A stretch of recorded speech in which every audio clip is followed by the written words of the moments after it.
Today I want to talk about status. Why do we still seek external validation when we now know better? Is status the only way to be recognised as being great at our jobs or our businesses? What proof is satisfactory to onlookers, and at what point are we enough? I'm going to be diving into the concept of status in society and exploring how we can navigate it while still achieving personal success. Hello, I'm Puja, your straight-talking spiritual life coach, here to guide you towards a more calm and fulfilling life. My aim for this channel is to help you connect with your inner self by embracing simple spiritual practices so that you can cultivate a sense of purpose, calm, find inner peace, and experience a deeper connection with the world around you. Thank you so much for being here, and let's get to it. Like many elements of our society, I think it's time for status to have a rebrand. It amazes me how fickle we can be in making buying decisions just because status is attributed to a brand, like a celebrity endorsement or a publicity stunt. Does that actually mean the work is better than someone who isn't of that status? I'm going to say probably not, because the person without the same level of status, I'm going to assume, is more likely to work harder for the buck than the one with the highest status, who might get a bit complacent. And what are we chasing anyway? Do we want status so that we can be externally valued, or do we want to do good work and be valued by ourselves for knowing we're doing the right thing? So much to explore, and I'd love to hear your thoughts on the topic too. So get in touch wherever you see me and let me know what you think about status and how it affects you. Now, status is something that can dominate our thoughts and our actions on a daily basis. We're bombarded with messaging, especially on social media, of how inadequate we are, or how if we buy this product or service, we're going to change our lives. But how much of this is true? And how much of this is societal conditioning? Now, we're constantly seeking validation from society, striving to climb the ladder of success, believing that our worth is determined by external factors. But what if I told you that true success lies within, and that we can challenge the need for status while still achieving our goal? In today's show, I'll be sharing 5 ways that you can redefine success on your own terms. But first, let's start by exploring why status holds such a powerful grip on us.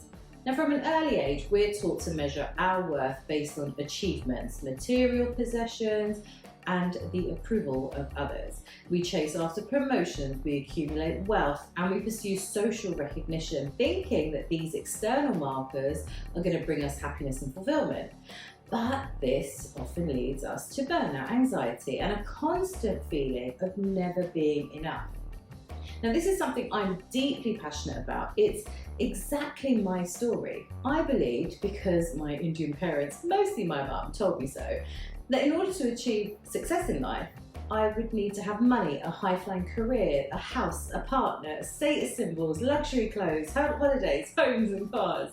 And I did pursue this life only to be left with a gaping hole in fulfillment when I was just 33. Which led to burnout and depression. The fact is, chasing status is exhausting. There's no real measure for when enough is enough, because you never get given a goalpost. You're expected to keep on achieving with no end in sight. No matter how hard you work, how much you achieve, happiness never seems to come. And you likely have the same problems over and over, year after year, or you never move through burnout and depression. And then you keep doing all of this until you die, having never really lived. Morbid, I know, but it doesn't have to be like this. It's for this very reason that I like to use a legacy exercise with my clients. And I've shared this a few times throughout the podcast seasons too. It's really simple. If you spend some time thinking about what you want to share with the world when you're on your deathbed, what would you like to say? What kind of statements would show that you lived a really full life? What lessons would you share? How would you like those after you to do it differently? Now, when we constantly strive for external validation and measure our worth based on societal markers of success, we place immense pressure on ourselves. This relentless pursuit of status leads to chronic stress and exhaustion and a sense of never feeling good enough. Now, that constant need to prove ourselves and meet unrealistic expectations leaves us feeling overwhelmed, disconnected from our true desires, and devoid of any sense of fulfillment. It's essential to recognize the detrimental impact of chasing status and prioritize self-care, balance, and alignment with our authentic values so that we can avoid burnout and cultivate sustainable success. So let's look at buying behavior now, as it's something those of us in leadership roles, whether in work or as business owners, face quite a lot. Why do we tend to buy from those with high status rather than those with less status, even though they're both as brilliant as each other? Now, firstly, status serves as social proof. It's indicating to others that the individual has been recognised and validated by a larger audience, which can instill a sense of trust and credibility. People might also believe that by associating themselves with someone of high status, they can benefit from the perceived prestige and expertise that comes with it. Now let's look at some of the psychology behind this behaviour. Now, in psychology, there's a phenomenon known as the mere exposure effect, which says that people tend to develop a preference for things just because they're familiar with them. So this phenomenon can shed some light on, for example, why your friends might not be inclined to buy from you, but they will buy from someone with a higher status. This effect suggests that people tend to develop a preference for things or individuals that they're familiar with or been exposed to repeatedly.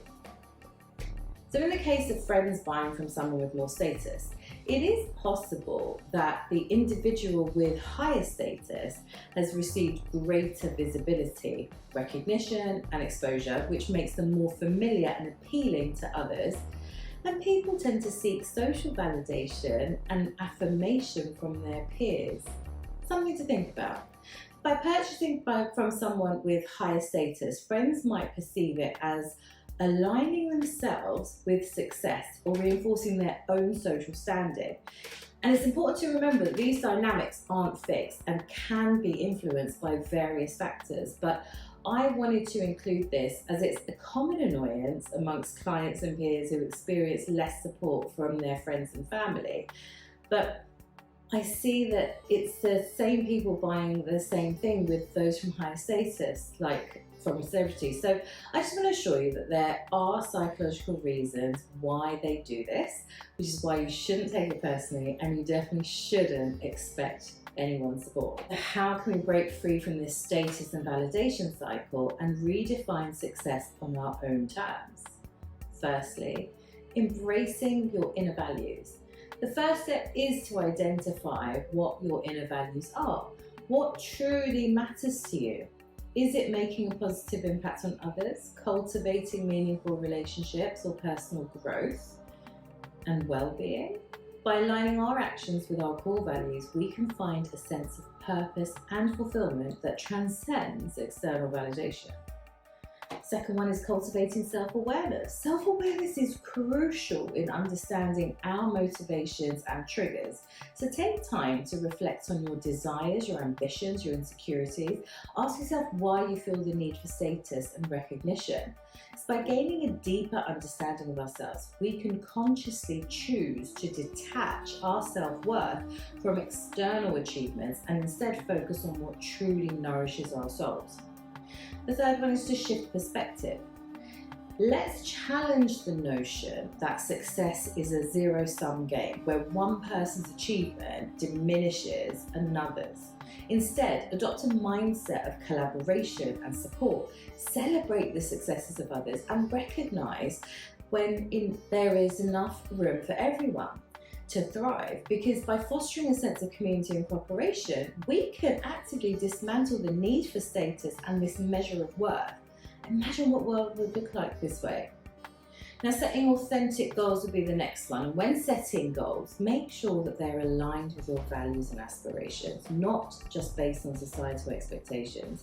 Take the time to reflect on what success actually means to you personally. Is it about finding joy in the present moment, creating a balanced lifestyle? or making a difference to your community. Because when our goals are authentic and deeply meaningful, the need for external validation totally diminishes, and we can embrace success on our own terms. Fifth one is practicing self-care. Never underestimate the power of self-care. It's not selfish, it's necessary. Make self-care a non-negotiable part of your routine. Prioritize activities that nurture your mind, body, and soul, whether it's practicing mindfulness, engaging in hobbies, or just taking time to rest and recharge.